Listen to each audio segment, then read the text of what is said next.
আসসালামু আলাইকুম বন্ধুরা, আশা করি আপনারা সকলেই ভালো আছেন আর আপনারা দেখছেন এমডি ভয়েস টিভি।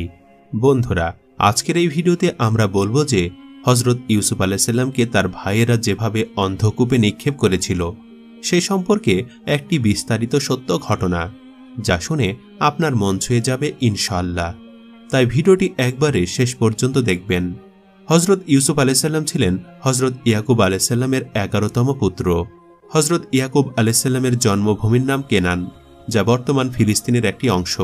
পরবর্তীতে এই অঞ্চল হেব্রন এবং খলিল নামেও পরিচিতি পায়। হযরত ইয়াকুব আলাইহিস সালাম তার 12 পুত্রের মধ্যে হযরত ইউসুফ আলাইহিস সালামকে বেশি স্নেহ করতেন। মূলত সৌন্দর্যের কারণে শিশুকালে তিনি সবারই প্রিয় পাত্র ছিলেন, যা তার সৎ ভাইয়েরা সহ্য করতে পারতেন না। এই ভাইয়েরা হযরত ইউসুফ আলাইহিস সালামকে শিশু অবস্থায় তাদের পিতার কাছ থেকে দূরে সরানোর ঘৃণ্য চক্রান্ত করেন। একদা 10 জন বিমাতা ভাই মিলে ইউসুফকে হত্যার ষড়যন্ত্র বাস্তবায়নের জন্য তাকে জঙ্গলে নিয়ে যাওয়ার উদ্দেশ্যে প্রতারণার আশ্রয় নিল। তারা একদিন পিতা ইয়াকুব আলাইহিস সালামের কাছে এসে ইউসুফকে সাথে নিয়ে পার্শ্ববর্তী জঙ্গলে আনন্দ ভ্রমণে যাবার প্রস্তাব করল।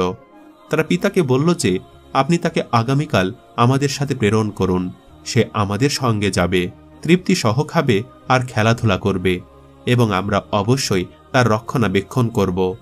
জবাবে পিতা বললেন, আমার ভয় হয় যে তোমরা তাকে নিয়ে যাবে আর কোনো এক অসতর্ক মুহূর্তে তাকে বাঘে খেয়ে ফেলবে। তারা বলল, আমরা এতগুলো ভাই থাকতে তাকে বাঘে খেয়ে ফেলবে, তাহলে তো আমাদের সবই শেষ হয়ে যাবে। সূরা ইউসুফ আয়াত 12 থেকে 14। উল্লেখ্য যে কেনান অঞ্চলে সে সময়ে বাঘের প্রাদুর্ভাব ছিল। হযরত আব্দুল্লাহ ইবনে আব্বাস রাদিয়াল্লাহু তাআলা আনহু প্রমুখাত বর্ণিত হয়েছে যে ইয়াকুব আলাইহিস সালাম পূর্বরাতে স্বপ্ন দেখেছিলেন যে তিনি পাহাড়ের উপরে আছেন, নিচে পাহাড়ের পাদদেশে ইউসুফ খেলা করছে। হঠাৎ 10টি বাঘ এসে তাকে ঘেরাও করে ফেলে এবং আক্রমণ করতে উদ্যত হয়, কিন্তু তাদের মধ্যকার একটি বাঘ এসে তাকে মুক্ত করে দেয়। অতঃপর ইউসুফ মাটির ভেতরে লুকিয়ে যায়। ইবনু আব্বাস রাদিয়াল্লাহু তাআলা আনহু বলেন যে উক্ত স্বপ্নের ব্যাখ্যা অনুযায়ী ইয়াকুব আলাইহিস সালাম তার 10 পুত্রকেই 10 ব্যাঘ্র গণ্য করেছিলেন, কিন্তু তাদের কাছে রূপকভাবে সেটা পেশ করেন যাতে তারা বুঝতে না পারে। কুরতুবী। যাই হোক, ছেলেদের পীড়াপিড়িতে অবশেষে তিনি রাজি হলেন, কিন্তু তাদের কাছ থেকে অঙ্গীকার নিলেন যাতে তারা ইউসুফকে কোনরূপ কষ্ট না দেয় এবং তার প্রতি সর্বদা খেয়াল রাখে। অতঃপর তিনি জ্যেষ্ঠ পুত্র ইয়াহুদা বা রুবিল এর হাতে ইউসুফকে সোপর্দ করলেন এবং বললেন, তুমিই এর খাওয়া দাওয়া ও অন্যান্য সকল ব্যাপারে দেখাশোনা করবে। কিন্তু জঙ্গলে পৌঁছেই শয়তানি চক্রান্ত বাস্তবায়নের জন্য তারা তৎপর হয়ে উঠল। তারা ইউসুফকে হত্যা করার জন্য প্রস্তুত হল। তখন বড় ভাই ইয়াহুদা তাদের বাধা দিল এবং পিতার নিকটে তাদের অঙ্গীকারের কথা স্মরণ করিয়ে দিল। কেনান থেকে প্রায় 20 কিলোমিটার দূরে অবস্থিত পশু চারণভূমির দিকে তারা রওনা করল। পিতার সম্মুখ থেকে হযরত ইউসুফ আলাইহিস সালামকে কাঁধে তুলে তারা পথযাত্রা আরম্ভ করল। কিছু দূর গিয়ে তারা হযরত ইউসুফ আলাইহিস সালামকে কাঁধ থেকে নামিয়ে হেঁটে পথ অতিক্রম করতে আদেশ দেয়। হযরত ইউসুফ আলাইহিস সালাম ছোট মানুষ, তার বয়স তখন মাত্র 12 বছর। ভাইয়ের সাথে তাল মিলিয়ে হাঁটার সক্ষমতা তার ছিল না, তাই তিনি কিছুটা দৌড়ে ভাইদের চলার গতির সাথে সামঞ্জস্যতা বজায় রাখলেন। যদিও তিনি খুব ক্লান্তি বোধ করলেন, খুব হাঁপিয়ে গেলেন, তবুও মনের আনন্দে ভাইদের সাথে পথ অতিক্রম করতে লাগলেন। পথিমধ্যে সৎ ভাইয়েরা হযরত ইউসুফ আলাইহিস সালামকে নিয়ে নানা জল্পনা কল্পনা আরম্ভ করল। কেউ সরাসরি হত্যার প্রস্তাব দিল, কেউ বিদেশে পাচারের কথা বলল, আবার কেউ কূপে নিক্ষেপের পরামর্শ দিল। এভাবে কথাবার্তা বলতে বলতে তারা গিয়ে চারণভূমিতে পৌঁছল। হযরত ইউসুফ আলাইহিস সালাম নতুন জায়গায় নানা রকম প্রাকৃতিক দৃশ্যাবলী অবলোকন করে খুব আনন্দিত হলেন। তিনি এদিক সেদিক ছোটাছুটি করে তৃপ্তি লাভ করতে লাগলেন। এমন সময় তার এক ভাই এসে তাকে মারধর আরম্ভ করল। কিছুক্ষণের মধ্যে আরো 2 ভাই এসে হযরত ইউসুফ আলাইহিস সালামের প্রতি বেদম অত্যাচার শুরু করে দিল। এমনকি তাকে পাথর দিয়ে আঘাত করতেও ছাড়ল না। তার শরীর ক্ষত বিক্ষত হল, মাটিতে উপুড় করে ফেলে পা দিয়ে আঘাতের পর আঘাত করতে লাগলো। হযরত ইউসুফ আলাইহিস সালাম অত্যন্ত কাকুতির সাথে বললেন, তোমরা আমাকে এভাবে মারছ কেন? আমি তো কোনো অন্যায় করিনি। তোমরা পিতার নিকট আমার নিরাপত্তার ওয়াদা করে এখন অত্যাচার আরম্ভ করে দিলে। এটা কি ওয়াদা ভঙ্গের শামিল নয়? তোমরা আমার ভাই, আমার প্রতি তোমাদের কোনো দয়া মায়া নেই? তোমরা আমাকে আর মেরো না, আমি আর সহ্য করতে পারি না।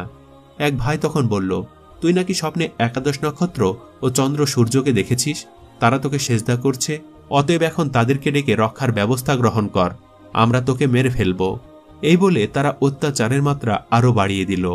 অন্যান্য ভাইয়েরা এ দৃশ্য দেখে তৃপ্তি লাভ করছিল, কেউ কোনরূপ বাধা প্রদান করল না।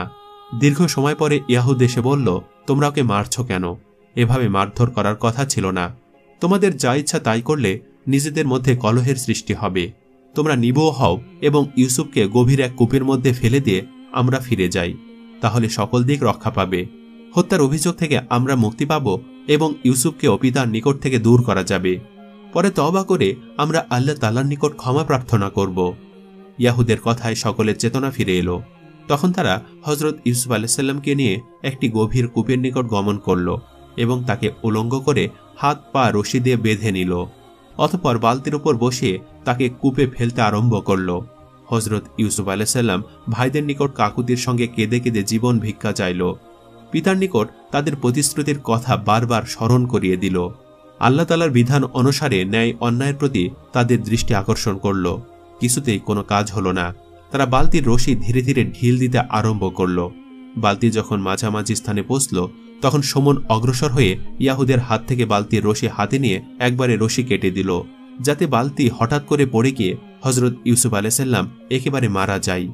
ভাইদের এমন নিষ্ঠুর আচরণের মুহূর্তে আল্লাহ তাআলা হযরত জিবরাইল আলাইহিস সালামকে পাঠিয়ে তার প্রিয় নবীকে রক্ষা করেন।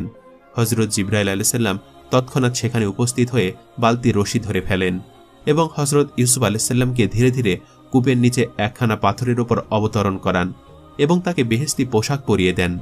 হযরত ইউসুফ আলাইহিস সালাম নির্বিঘ্নে পাথরের উপর বসে আল্লাহ তাআলার শুকরিয়া আদায় করেন, কিন্তু তার বৃদ্ধ পিতার কথা মন থেকে মুছে ফেলতে পারলেন না।